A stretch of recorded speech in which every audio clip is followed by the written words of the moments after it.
How to fix MoonPay refund not received. Hey everyone, welcome to the channel. In this video, we're going to learn how we can fix if your MoonPay refund has not been received. Now for this, first of all, basically it could be a temporary thing, right? You can wait for any type of card payment or bank transfers or crypto sales to be cleared.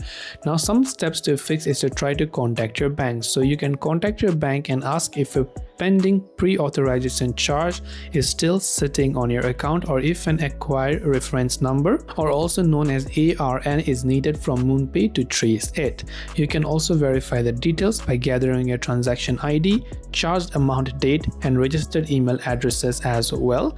You can try to reach out to support, right? So you can go to the MoonPay profile here, tap the gear icon from the top right hand side, and you can go to help section from here and go to the chat with us option to contact the MoonPay customer support and ask them any type of issues you might be facing with your specific transaction.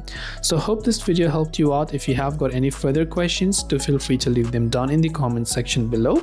As always, thank you for watching and see you soon in our next video.